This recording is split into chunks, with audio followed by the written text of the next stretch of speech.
त्रिधलं त्रिकोणाकारं त्रिनेत्रं च त्रियायुधं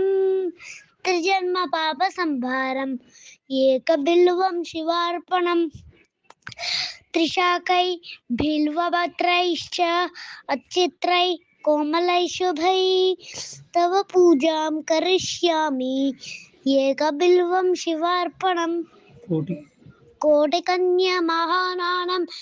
तिलपर्पयकोटयः काञ्चनं सेवदानेन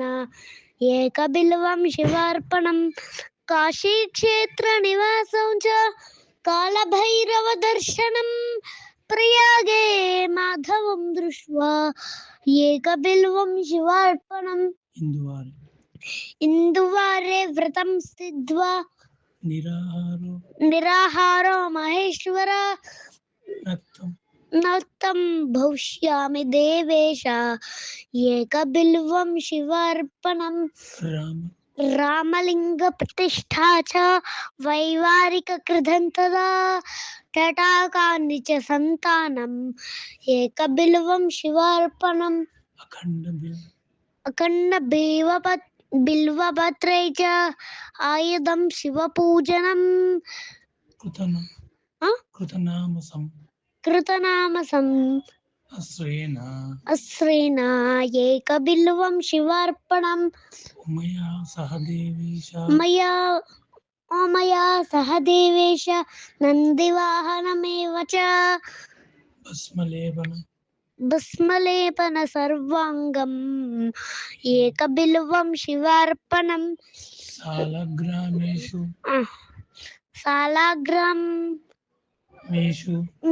विप्राणां तटाकं दशकूपयो यज्ञकोटिसहस्रस्य एकबिल्वं शिवार्पणम्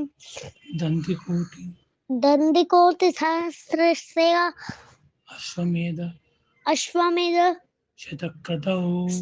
शक्रत्रहतौ कोटिकन्या महादानम् एकबिल्वं शिवार्पणम् बिल्वानां दर्शनं पुण्यं स्पर्शनं पापनाशनम्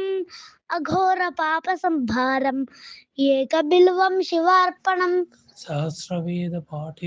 सहस्रवेदपाठेषु ब्रह्मस्थानमुच्यते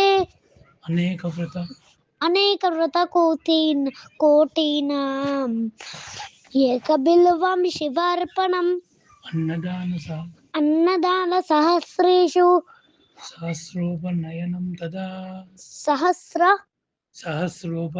सहस्रोपनयनं तदा अनेकजन्म पापानि एकबिल्वं शिवार्पणम् बिल्वाष्टकमिदं पुण्यं य पठेत् शिवसन्निधौ शिवलोकमवाप्नोति एकबिल्वं शिवार्पणम्